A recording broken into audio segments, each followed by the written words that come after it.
Ladies and gentlemen, Europe has just pulled out its wallet, and it's thick. We're talking $872 billion thick. That's right, Europe is gearing up big time. And it's not just to look cool in military parades. This is a full-blown, mega-expensive, we're not kidding anymore rearmament package. Why? Well, let's just say there's a certain bear to the east that's been causing a bit of a ruckus. But will this massive spending spree actually make Europe stronger? Or is it just a really expensive way to make politicians feel safer at night? Welcome to Talk Maniac. Buckle up because we're about to find out. Europe is throwing 800 billion euros, or about $872 billion, at defense over the next 4 years. That's a lot of cash. For context, you could buy about 9 million Teslas with that money. So what's this mountain of money going toward? More weapons, tanks, fighter jets, air defense systems, basically everything Michael Bay dreams about. More soldiers, because turns out robots can't do everything, yet. More factories, making sure Europe's defense industry can actually produce all this fancy gear. Less dependency on the US, because after years of borrowing America's military umbrella, Europe is finally getting its own raincoat. But here's the wild part.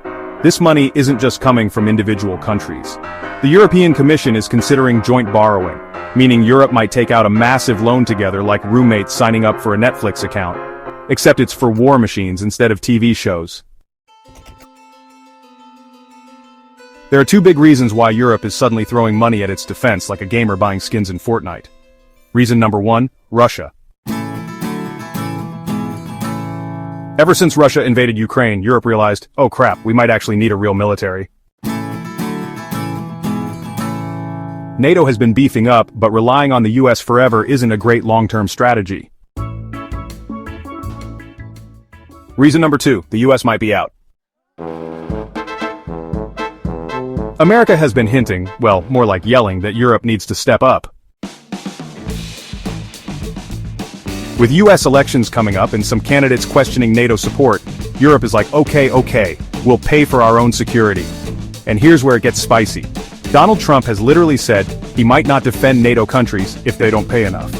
That's like your bodyguard telling you he might forget to protect you if you don't Venmo him. Spending nearly $1 trillion on defense sounds impressive, but there's a tiny, itsy-bitsy problem. Problem number one, who's gonna pay? Some EU countries are like, sure, let's do this. Others are like, we have hospitals and schools to fund, guys. Germany, for example, is all in, pledging to increase its defense spending. Meanwhile, France and Poland are like, we'll do it, but we want to decide how we do it. And then there's Hungary, which is, well, hungry. Problem number two, can Europe even build this stuff? The European defense industry needs time to scale up. You can't just Amazon Prime 1,000 tanks overnight. Problem number three, is this money going to the right places? Some countries are worried that politicians, also known as professional money spenders, might waste this budget on fancy projects that sound good, but don't actually improve defense. Cut to a clip of a futuristic tank that doesn't work, labeled EU defense spending be like. For example, the Eurofighter Typhoon project was crazy expensive, and let's just say it took a while to actually be useful. Let's be honest. Russia has been preparing for war for years. They've been pumping out weapons, soldiers, and TikTok propaganda like crazy. Europe's plan will make it stronger, but will it be fast enough?